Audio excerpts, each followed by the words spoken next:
السلام عليكم. ان شاء الله اليوم غادي نعملو زياره لغابه الكاسكاد اللي كاينه في المحمديه في منطقه الشلالات. فيها واحد الطبيعه غزاله تبارك الله. دابا في فصل الربيع. ان شاء الله نبداو الجوله ديالنا نتعرفوا على الغابه وشنو المرافق اللي فيها. كيف كندخلوا كنجبروا هنايا كاينه منطقه ديال الكره الحديديه، كيجيو الناس كيلعبوا فيها. هذا الوقت ديال الغداء كتلقاو حتى البلايص اللي كيبيعوا فيها هاد الالعاب ديال الوليدات الصغار مع الدخله. فيها الحقيقه بزاف الحوايج مزيونين. كاين هادو ديال الاسترخاء، الشبكات كينعسوا فيهم وكيبقاو يرتاحوا فيهم، بحال هادو في الالوان.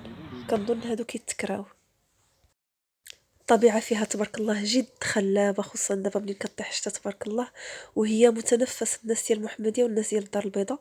كيجيو لها الناس زعما حتى من الرباط، لان هي تبارك الله واحد الغابه كبيره وواسعه، وفيها بزاف المناطق. كاين هنايا بحال هاد الملاعب هادو كيلعبوا فيهم الناس الكبار والصغار. ما كنبغيش نصور الوجوه. تبارك الله عامره بالاشجار ديال اللوكاليبتوس. فيها واحد الهواء نقي بزاف بزاف، خصوصا الناس اللي عندهم الحساسيه وامراض الجهاز الصدري هنا غيلقاو الراحه ديالهم. كاين الملاعب كما شفتوا ديال كره القدم، الكراسه فين يجلسوا الناس، واهم حاجه انها واسعه. وهنا كما تبارك كتشوفوا الله. الببوش الحلزون ملي كطيح الشتا تبارك الله كيخرج. كاين الناس اللي كيجيو كيجمعوه وعاد كيتغدى على داكشي طبيعي، كياكل غير داكشي ديال لوكاليبتوس، شجرات ديال الدوم. كيتعرفوا مثلا الوليدات الصغار على الانواع النباتيه اللي كاينين في هذه الغابه هذه. الناس تبارك الله كيجيبوا وليداتهم وعاد كيكتشفوا الحشرات بحال هذا العنكبوت هذا تبارك الله. وعاوتاني الاشجار، انواع ديال الاشجار. هذا واحد النوع ديال الزيتون البري تبارك الله. حيت دابا الوليدات غير في المدينه وفي الديور كيكونش عندهم احتكاك بالطبيعه. هنا كيجيو كيكتشفوا بزاف د الحاجات، ماشي غير الوليدات حتى الكبار. يعني الانسان يجي يتمشى. الورود تبارك الله، الانواع ديال الورود ما شاء الله. والاشجار ديال اليوكاليبتوس كما قلت غزالي. ممكن الانسان يدي معاه واحد شويه يبخر بهم في الدار ولا يقطرهم، علاش لا. تبارك الله عامر بالممرات ديال المشي والجري، وفيهم دوك السهم اللي كيوجهوا الناس فين يمشيو، والطرقان ديالها غزالين تبارك الله. والحلزون عاوتاني فين ما مشيتي موجود تبارك الله.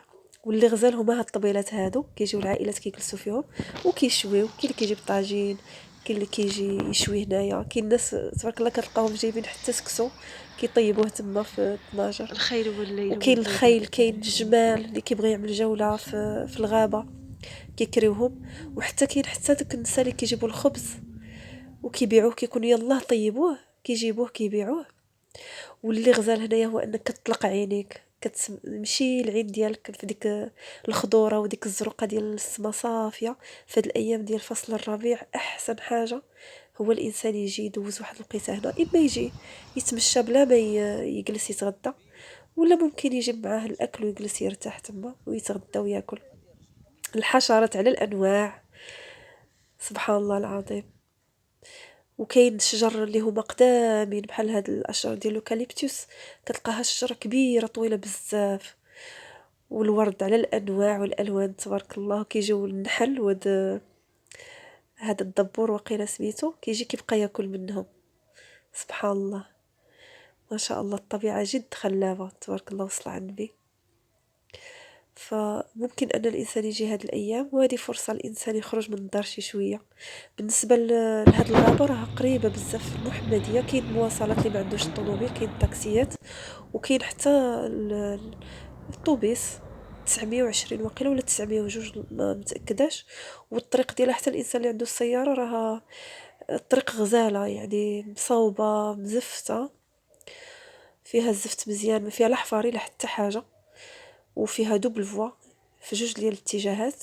وعندها المداخل من الدار البيضاء، وعندها المداخل من المحمديه ومن جميع النواحي ديال المحمديه، بحال سيدي حجاج، بحال سيدي موسى المجدوب. كما كتشوفوا هنايا هذا هو الروبوان اللي كي يدخل الغابه من الرباط ومن المحمديه. وهنا نخليكم مع نهايه الفيديو مع هذه المناظر اللي هي غزاله تبارك الله من الغابه.